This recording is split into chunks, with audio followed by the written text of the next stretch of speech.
الحمد لله رب العالمين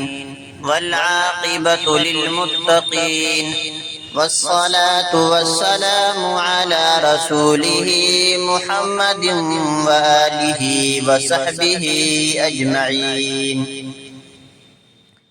محترم بزرگوں اور دوستو، آج میں آپ کے سامنے حضرت ابو ذر غفاری رضی اللہ تعالی عنہ کے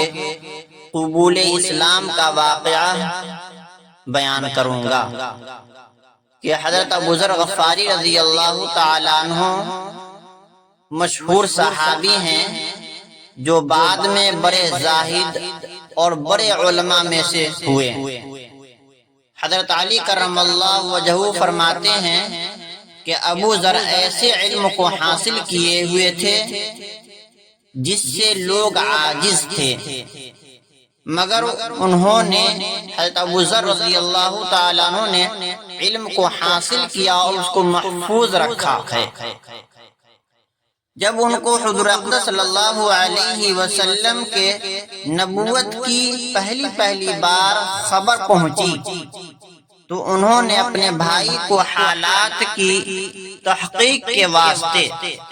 مکہ بھیجا کہ جو شخص یہ دعویٰ کرتا ہے کہ میرے پاس وحی آتی ہے اور آسمان کی خبریں آتی ہیں، اس کے حالات معلوم کرے اور اس کے کلام کو غور سے سنے۔ وہ مکہ مکرمہ آئے، ان کے بھائی مکہ مکرمہ تشریف لائے اور حالات معلوم کرنے کے بعد اپنے بھائی سے جا کر کہا کہ میں نے ان کو اچھی عادتوں اور عمدہ اخلاق کا حکم کرتے دیکھا ہے، اور ایک ایسا کلام سنا جو نہ شعر ہے نہ کاہنوں کا کلام ہے۔ حضرت ابو ذر رضی اللہ تعالیٰ عنہ کی اس مجمل بات سے تشفی نہ ہو سکی تو خود سامان سفر باندھا اور مکہ پہنچے اور سیدھے مسجد حرام میں تشریف لے گئے۔ حضور صلی اللہ علیہ وسلم کو پہچانتے نہیں تھے اور کسی سے پوچھنا مصلحت کے خلاف سمجھا، یعنی کسی سے پوچھا بھی نہیں۔ شام تک اسی حال میں رہے۔ شام کو حضرت علی کرم اللہ وجہہ نے دیکھا کہ ایک پردیسی مسافر ہے۔ مسافروں کی، غریبوں کی اور پردیسیوں کی خبرگیری، ان کی ضرورتوں کا پورا کرنا ان حضرات کی گھٹی میں پڑا ہوا تھا۔ یعنی مکہ والے مسافر کی، غریبوں کی ہمدردی کرتے تھے، اس لیے ان کو اپنے گھر حضرت ابو ذر غفاری رضی اللہ تعالیٰ عنہ کو اپنے گھر تشریف لے گئے، میزبانی فرمائی، لیکن اس کے پوچھنے کی کچھ ضرورت محسوس نہ سمجھی۔ یعنی حضرت علی رضی اللہ تعالیٰ عنہ نے حضرت ابو ذر رضی اللہ تعالیٰ عنہ کچھ نہیں پوچھا۔ کیوں آئے؟ مسافر نے، یعنی مسافر نے بھی کچھ نہیں کہا، ظاہر کیا۔ صبح کو جب پھر مسجد آ گئے اور دن بھر اسی حال میں گزارا، خود پتہ نہ چلا اور دریافت کسی سے کیا بھی نہیں، یعنی خود وہ حضرت ابو ذر نے کسی سے پتہ بھی نہ کیا کہ محمد صلی اللہ علیہ وسلم کون ہیں، اور کسی سے بتایا بھی نہیں۔ غالباً اس کی وجہ یہ ہوگی کہ حضور صلی اللہ علیہ وسلم کے ساتھ دشمنی کے قصے بہت مشہور تھے۔ آپ کو اور آپ کے ملنے والوں کو ہر طرح کی تکلیفیں دی جاتی تھیں۔ ان کو خیال ہوا کہ صحیح حال معلوم نہیں ہوگا اور بدگمانی کی وجہ سے مفت کی تکلیف علیحدہ رہی۔ دوسرے دن شام کو بھی حضرت علی رضی اللہ تعالیٰ عنہ کو خیال ہوا کہ پردیسی ہے، مسافر ہے، بظاہر جس غرض کے لیے آیا ہے، جس کام کے لیے آیا ہے وہ پوری نہیں ہوئی، اس لیے پھر اپنے گھر لے گئے اور رات کو کھلایا سلایا، مگر پوچھنے کی اس رات کو بھی نوبت نہ آئی۔ تیسری رات کو پھر یہی صورت ہوئی تو حضرت علی رضی اللہ تعالیٰ عنہ نے دریافت کیا، فرمایا کہ تم کس کام سے آئے ہو، کیا غرض ہے؟ تو حضرت ابو ذر غفاری رضی اللہ تعالیٰ عنہ نے پہلے ان کو قسم اور عہد و پیمان دیے اس بات کے کہ وہ صحیح بتائیں، اس کے بعد اپنی غرض بتلائی۔ حضرت علی کرم اللہ وجہہ نے فرمایا کہ وہ بے شک اللہ کے رسول ہیں، اور صبح کو میں جب جاؤں تو تم میرے ساتھ چلنا، میں وہاں تک پہنچا دوں گا، یعنی آپ صلی اللہ علیہ وسلم تک پہنچا دوں گا، لیکن مخالفت کا زور ہے،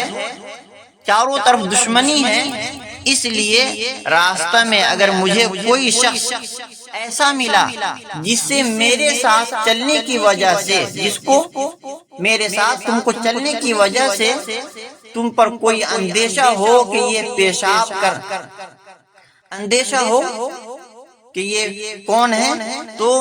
ہم پیشاب کرنے لگوں گا یا کوئی اپنا جوتا درست کرنے لگوں گا، تم سیدھے چلتے چلنا، میرے ساتھ ٹھہرنا نہیں۔ حضرت علی حضرت ابو ذر کو بتا رہے ہیں جس کی وجہ سے تمہارا میرا ساتھ ہونا معلوم نہ ہوگا کسی کو کہ یہ کون ہے ساتھ میں۔ چنانچہ صبح کو حضرت علی کرم اللہ وجہہ کے پیچھے حضور صلی اللہ علیہ وسلم کی خدمت میں پہنچے، وہاں جا کر بات چیت ہوئی، اسی وقت مسلمان ہو گئے، حضرت ابو ذر رضی اللہ تعالیٰ عنہ مسلمان ہو گئے۔ حضور اقدس صلی اللہ علیہ وسلم نے ان کی تکلیف کے خیال سے، یعنی ان کو کوئی تکلیف نہ دے، کوئی ستائے نہیں، کوئی مارے پیٹے نہیں، اس خیال سے فرمایا کہ اپنے اسلام کو ابھی ظاہر نہ کرنا، چپکے سے اپنی قوم میں چلے جاؤ، جب ہمارا غلبہ ہو جائے اس وقت چلے آنا۔ انہوں نے عرض کیا، یا رسول اللہ، اس ذات کی قسم جس کے قبضے میں میری جان ہے کہ اس کلمہ توحید کو ان بے ایمانوں کے بیچ چلا کے پڑھوں گا۔ چنانچہ اسی وقت مسجد حرام میں تشریف لے گئے اور بلند آواز سے اشہد ان لا الہ الا اللہ و اشہد ان محمدا عبدہ و رسولہ پڑھا۔ پھر کیا تھا، چاروں طرف سے لوگ اٹھے اور اس قدر مارا، ابو ذر رضی اللہ تعالیٰ عنہ کو اس قدر مارا کہ زخمی کر دیا، مرنے کے قریب ہو گئے۔ حضور صلی اللہ علیہ وسلم کے چچا حضرت عباس رضی اللہ تعالیٰ عنہ، جو اس وقت تک مسلمان بھی نہیں ہوئے تھے، ان کے اوپر بچانے کے لیے لیٹ گئے، ابو ذر کے بدن پر لیٹ گئے اور لوگوں سے کہا کہ کیا ظلم کرتے ہو، یہ شخص قبیلہ غفار کا ہے اور یہ قبیلہ ملک شام کے راستے میں پڑتا ہے، تمہاری تجارت وغیرہ سب ملک شام کے ساتھ ہے، اگر یہ مر گیا تو شام کا آنا جانا بند ہو جائے گا۔ اس پر ان لوگوں کو بھی خیال ہوا کہ ملک شام سے ساری ضرورتیں پوری ہوتی ہیں، وہاں کا راستہ بند ہو جانا مصیبت ہے، اس لیے ان کو چھوڑ دیا۔ دوسرے دن پھر اسی طرح انہوں نے جا کر پھر بآواز حضرت ابو ذر رضی اللہ تعالیٰ عنہ پھر جا کر بآواز بلند کلمہ پڑھا، اور لوگ اس کلمے کے سننے کے تاب نہ لا سکتے تھے، اس لیے ان پر ٹوٹ پڑے۔ ابو ذر رضی اللہ تعالیٰ عنہ کو پھر بہت مارا، بہت ستایا۔ دوسرے دن بھی حضرت عباس رضی اللہ تعالیٰ عنہ نے اسی طرح ان کو سمجھا کر ہٹایا کہ تمہاری تجارت کا راستہ بند ہو جائے گا۔ میرے عزیز دوستو، حاصل مقصد یہ ہے کہ حضور صلی اللہ علیہ وسلم کے اس ارشاد کے باوجود کہ اپنے اسلام کو چھپاؤ، ان کا یہ فعل حق کے اظہار کا ولولہ اور غلبہ تھا کہ جب یہ دین حق ہے تو کسی کے باپ کا کیا جاتا ہے جس سے ڈر کر چھپایا جائے، اور حضور صلی اللہ علیہ وسلم کا منع فرمانا شفقت کی وجہ سے تھا، محبت کی وجہ سے تھا کہ ممکن ہے تکالیف کا تحمل نہ ہو، ورنہ حضور صلی اللہ علیہ وسلم کا حکم، حضور صلی اللہ علیہ وسلم کے حکم کے خلاف صحابہ کی یہ مجال ہی نہیں تھی۔ چونکہ حضور اقدس صلی اللہ علیہ وسلم خود ہی اسلام پھیلانے میں ہر قسم کی تکلیفیں برداشت فرمائی ہیں، اس لیے حضرت ابو ذر رضی اللہ تعالیٰ عنہ نے سہولت پر عمل کے بجائے حضور صلی اللہ علیہ وسلم کی اتباع کو ترجیح دی۔ میرے عزیز دوستو، صحابہ کے اندر جب ایمان داخل ہو جاتا، صحابہ ایمان قبول کر لیتے تو اپنی جان کی پرواہ نہیں کرتے۔ یہی ایک چیز تھی کہ جس کی وجہ سے ہر قسم کی ترقی دینی اور دنیاوی صحابہ کرام رضی اللہ تعالیٰ عنہ اجمعین کے قدم چوم رہی تھی، اور ہر میدان ان کے قبضے میں تھا۔ جو شخص بھی ایک مرتبہ کلمہ شہادت پڑھ کر اسلام کے جھنڈے کے نیچے آ جاتا تھا، بڑی سے بڑی قوت بھی اس کو روک نہیں سکتی تھی، اور نہ بڑے سے بڑا ظلم اس کو دین سے، اشاعت دین سے ہٹا سکتا تھا۔ تو صحابہ کے اندر ایمان اس قدر جذب اور اس قدر پیوست ہو چکا تھا کہ اسے ایمان سے ہٹانا بہت مشکل تھا۔ وہ ایمان میں ایسے پختہ اور مضبوط تھے کہ اپنے آپ کو سولی پر چڑھا دینا منظور تھا، اپنے آپ کو موت کے گھاٹ اتار دینا منظور تھا، یعنی ہر طرح کی مصیبتیں، پریشانی سہ لینا ان کے لیے آسان تھا، لیکن دین کا چھوڑ دینا، منکر ایمان کا منکر بن جانا ان کے لیے بہت مشکل تھا، یہ ہو نہیں سکتا تھا۔ اسی لیے اللہ نے اسے ہر موڑ پر، یعنی اسے ہر چیز، ہر موڑ پر، ہر جگہ پر کامیابی عطا فرمائی اور اس کی قدم بوسی کی۔ تو میرے عزیز دوستو، ہم سب دعا کریں کہ اللہ تعالی ہم سب کو صحابہ کرام کے نقش قدم پر چلنے کی توفیق عطا فرمائیں